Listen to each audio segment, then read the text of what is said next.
Hello, Purple Peanut subscribers, and welcome back to my channel, and thanks for being patient. I kind of started a new job, and my life is just very stressful. But without further ado, actually, with some ado. No, first we're gonna talk about the humidity. What is this humidity? My hair is a mess. Indiana, God help us. But on a happier note, ooh, I'm sweating. On a happier note, I started reading this fantastic book called Fix Your Period by Nicole Jardim. Sorry, I'm reading backwards. It's a new book, okay? It's a new book. But anywho, whether you're a woman or a gentleman, I believe that it is our duty as individuals to learn about this natural body process, whether you're a woman, whether you're a man who's going to have a wife one day, or whether you're just a person who's going to have a daughter someday. Like, we all interact with women, whether we are one or not, and it's important to know about this stuff, okay? And people are so misinformed. It's just ridiculous. Like, even myself, and I'm a nursing student, it's crazy. Like, the things I learn, I'm like, what? Hashtag Catholic school education. But anyways, off my soapbox, I digress. And now on to your regularly scheduled audiobook. Chapter 12. You're not doing your work? Ma's voice is tight as she sits down at the kitchen table while I'm trying to do my homework. The fried steak and white rice I made for her is still wrapped on the stove. She hasn't touched it. Instead, she's staring at the progress report from Daniel Jones that arrived in today's mail. Had I known that DJ mails home intern reports, I would have watched the mailbox more carefully. Maybe bombed it with firecrackers or set it on fire the way Joey does to his. Now Ma's mad, and she's asking questions. She rubs her shoulders and frowns as she reads in her heavy accent. The student isn't attentive. The student has missed assignments. Ma, the student is not working up to his or her potential. She puts down the page and gives me a disgusted look. Then she counts the row of zeros on the computer printout with her pinky. It says here you have 6 zeros. 6. I don't answer. My head still hurts, and Ma's voice makes my shame worse. Well, it's a hard school, I explain. Hard to survive, hard to be left alone. I stare at my math book and try to look busy. I haven't paid attention in class all week, and now I have no idea how to apply this stupid theorem. I read the directions over and over, but nothing penetrates. Ma doesn't make it any easier with her eyes boring into me. A 0 doesn't mean something is hard, niña. She says, it means you're lazy. It means you're not studying. Nada. Que vergüenza. Ma sits down across from me. You should be ashamed. You used to be an excellent student. Now this? Do you want to end up like a little lowlife? Una cumsa? Look at you. You're practically playing the part. She points to my new t-shirt that I got when I went shopping with Lila. It's a little tighter than I usually wear, and it has a v-neck. Lila said it showed off my figure. I bought it with my own money, I point out. I can't dress like a 10-year-old my whole life. Ma sighs. So what if it's your own money? A shirt like that sends a message. Oíste? What? You want people to think you're no good like your father? I wouldn't know about my father, would I? I mumble. I said I wouldn't know. I reach for my necklace to comfort myself, but of course it's not there. It's like a phantom limb on a soldier. Bile rises into my mouth. I feel sick. Why can't she leave me alone? What do you mean? She says. Ma scoops out some Iodex and rubs the ointment into her neck as she waits for my answer. Her Atronica name tag is pinned on crooked, and there are sweat stains under her arms. For a second, I can see her the way her boss does at the warehouse, just another nobody loading boxes, and I hate her for it. I grip my pencil until I feel like it might snap. It means you don't bother to tell me anything about my father, Ma. How would I know what he was like? I don't even know what he looks like thanks to you. I have to hear about my own life from other people at a friggin' hair salon. She stops rubbing and gives me a careful look. Oh? And who has been telling you about us at the salon? Forget it.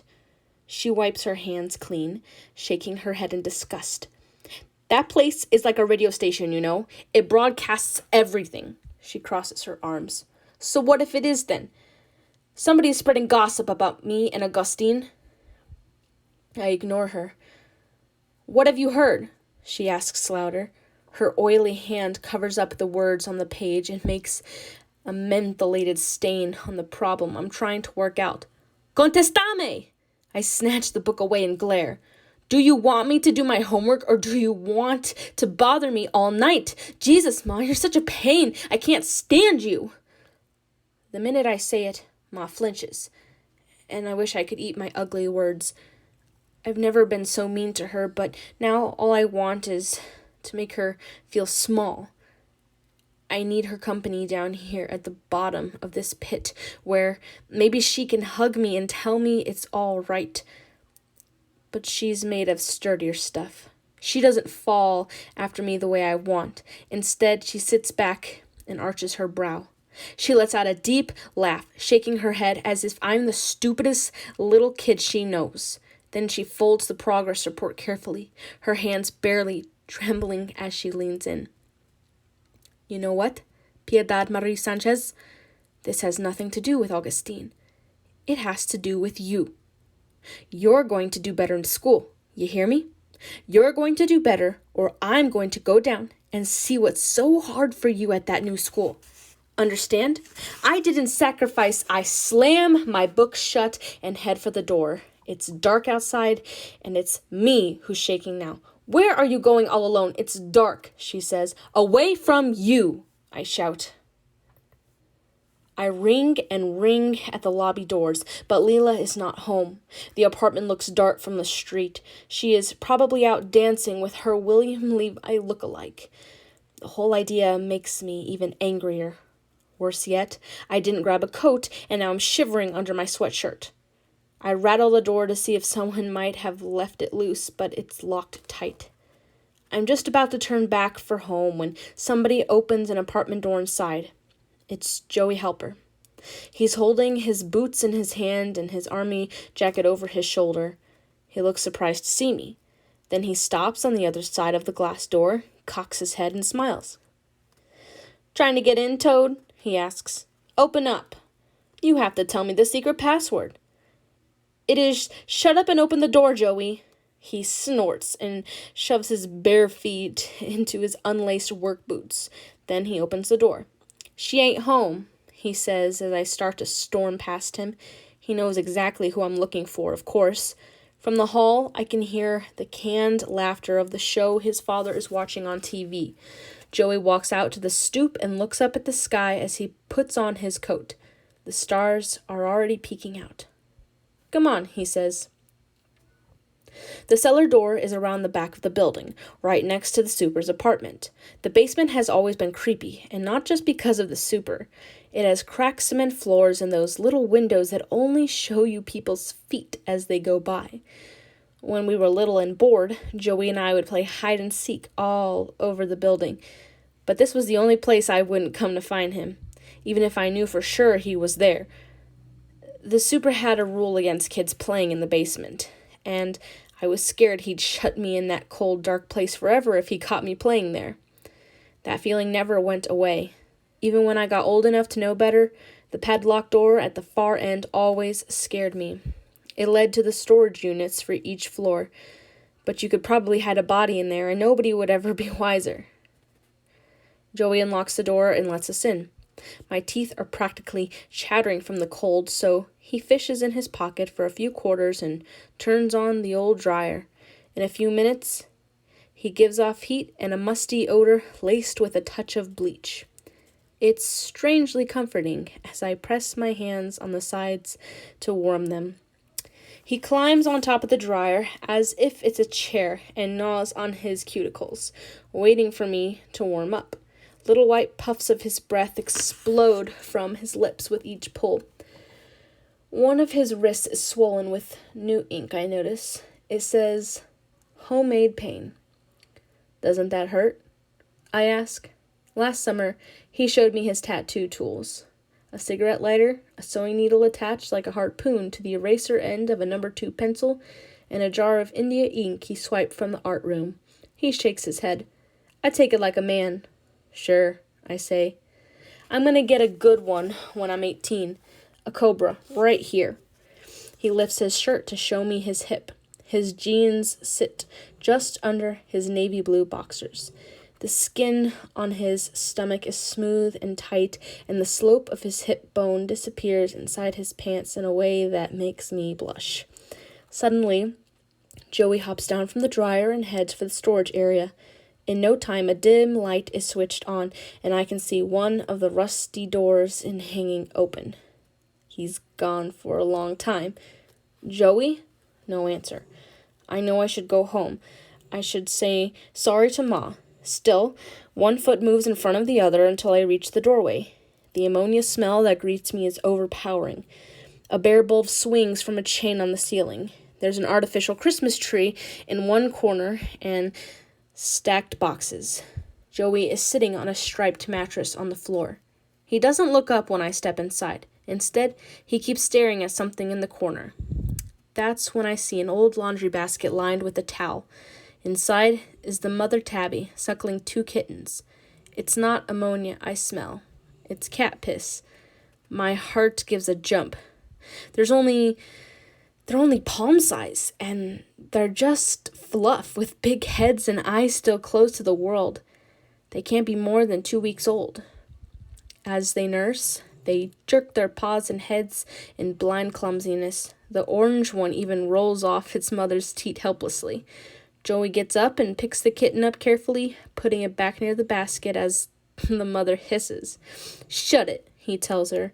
"Oh my God," I say, getting next to him on the mattress. "Where did you find them?" "Last week, behind the dryer," he whispers. "I put them in here and feed them, but I let the mother out at night to hunt so she doesn't get bored."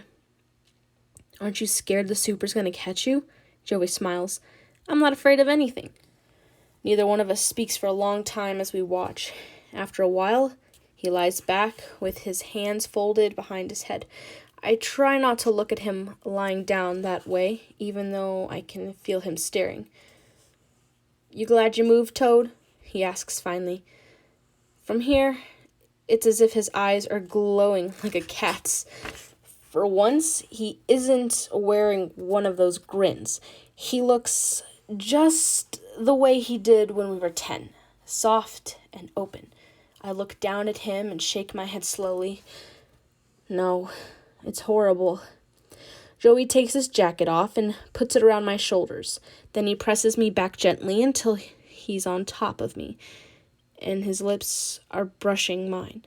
His body feels warm in a way that I need. He cups my face with his tattooed hands, and when I close my eyes, he kisses me. The Super's TV is a hum in the background as Joey explores my mouth. Over the dryer, I can also hear the angry rise and fall of Mr. Halper's voice, surely the start of another argument, but Joey doesn't seem to pay attention to the sound of chairs being dragged, maybe tossed over. Joey runs his lips along my bare neck and nuzzles me like one of the kittens as I take in the smell of his dirty hair. He moves his hands over my bottom until I'm twitchy with need. I don't know how long we lie there kissing, but when he finally starts to slide his chilly hands inside the back of my pants, I push him and sit up, afraid. My mouth is still tingling. I'm dizzy. The dryer has stopped, and the cellar is silent and cold as a tomb. I slide off his jacket, but he doesn't reach for it. Joey turns on his side and stares at the sleeping kittens as I head for the basement door. "I have to go," I mumble. Joey doesn't say goodbye. Chapter 13. I'm sick, Ma. Lying here in bed, I feel broken into a million pieces. My head is a brick and my legs don't want to take me to school. I hold the covers around my chin as Ma frowns and feels my forehead. I can still feel Yaqui's friend smacking the back of my head. "That's what happens when you go out at night. Desbriganta with no coat," she says. "It's a miracle you don't get pneumonia." I don't say anything. Who wants to fight again? According to her palm, I might have a small fever. Ma hurries off to the kitchen and comes back with a cup of tea, aspirin, and a jar of Vicks Vapor Rub that she sets on the floor by my bed. I'm too old for her to take a sick day for me. Besides, she never takes off a day unless it's an emergency, like when I had to have my appendix out. And now it's getting close to the holidays, and the back of the room of Atronica is becoming a maze of boxes, floor to ceiling, in preparation for the season. I'll call you at lunch. Stay in bed. She pulls on a jacket. Leela's home if you need something, she adds before she heads out the door. Relief washes over me as she leaves for the bus stop. Staying home means Yaqui doesn't have to exist today. I don't have to disappoint my teachers. I don't have worry about my shaky ass or anything at all today.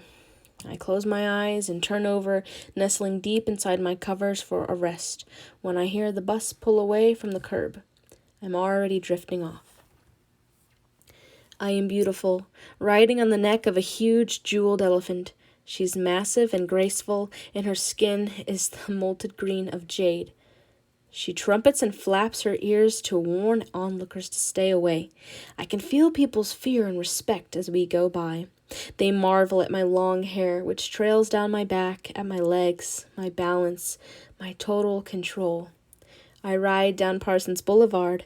There are no cars. No one bothers me out there. Crowds stare and applaud. Joey Halper calls out my name. Augustine Sanchez plays a piano on the rooftop just for me. He hits a high C on the keyboard again and again and again. Someone is leaning on the doorbell. My clock says 11:30. I've been asleep for 3 hours. I crawl across my bed to the window and peek out through the blinds. Leela is staring at me from below. When she spots me, she waves a white paper bag above her head. "Let me in!" Her voice is muffled through the glass. "I'm freezing to death." I wrap the comforter around me and ring her in. A minute later, Leela steps into the apartment, shivering. "Cristo, it feels like December out there." She hands me a greasy Dunkin' Donuts bag. "Lunch, special delivery." Inside is a Boston cream donut, my favorite. I love you. Didn't you hear me ringing? I was about to knock on the old lady's door to let me in. She tosses her jacket on the coat rack and rubs her hands together to warm them. I can see her new nail polish, a navy blue. I fell asleep, I say, and anyway, Mrs. Boyka wouldn't have let you in. I don't know what her problem is. She hasn't said 2 words to us since we moved here. "Racist old bat," Leela mutters, and starts for the kitchen, where I settle in at a table, the bulky comforter around me like a cocoon. When I sink my teeth into the donut, cream squirts down my chin. Leela makes a face. "Don't judge me," I tell her, licking my fingers. "I'm starved." My hair is coming out of my ponytail, and my lips are parched and cracked. She puts the cafetera on the burner, opens Ma's catch-all drawer, and pulls out a hairbrush. "At least let me make you presentable. I'll comb you out." She stands behind me and lowers the comforter as I take another bite of donut. Suddenly, she sucks in her breath. "Yesto?" "What?" She taps the back of my neck with the brush, and I reach for the spot. Is it a zit on my back again? Chickenpox? "You got a nice hickey, mija." "What?" I run to the bathroom mirror to check. Sure enough, when I crane my neck, the edges of a dark raspberry are showing. The sight of it makes my heart race. Suddenly, I remember Joey at my neck. Now I want to see him again, just to rip off his stupid lips. Shit. I hold my hand mirror and turn around to see the full damage. It's huge and purple as a bruise. The guy has lips like a bass. Leela follows and leans against the doorway, amused. "So, who is the little sucker?" My face goes a deeper red than the hickey. "Nobody." "Really?" she says, laughing. "You gave yourself a toupon on your neck. Nice trick. You should join the circus." I scowl at her and start to yank my hair out of the matted ponytail. Maybe my hair can hide this until it fades. Tears spring to my eyes as I rip strands from the band. Already, I'm making a mental list of all the turtlenecks I own. Only 2. Jesus, I've got to get to the store. If Ma spots this, I'm dead.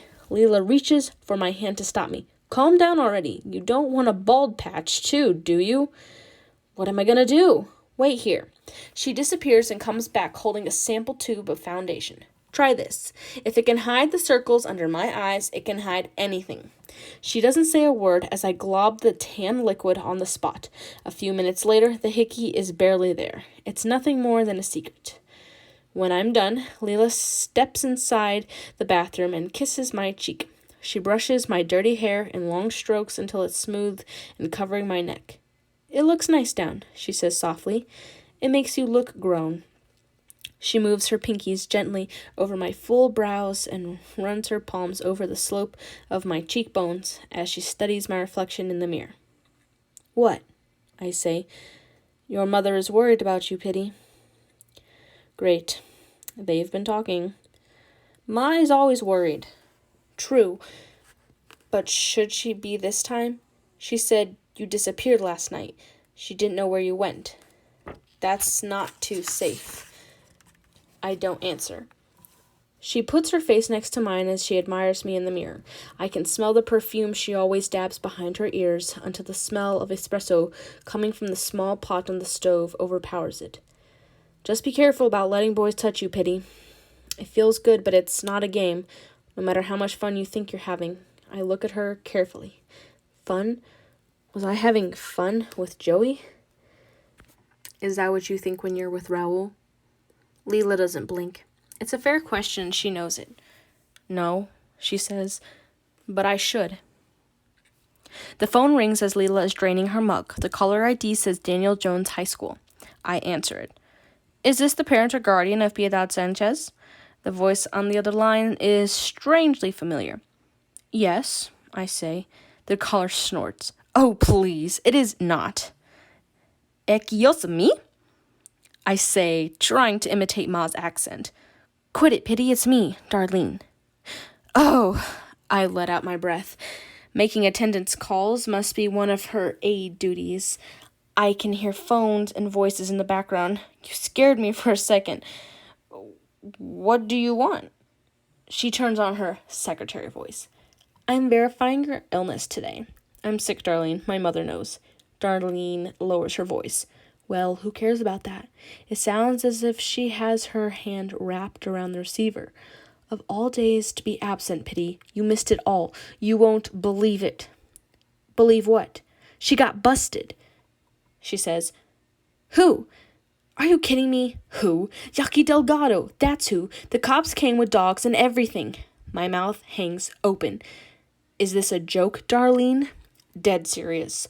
I'll tell you everything tomorrow. Gotta go, she says. Oh, and bring an excuse note or I'll have to write you up. The phone goes dead.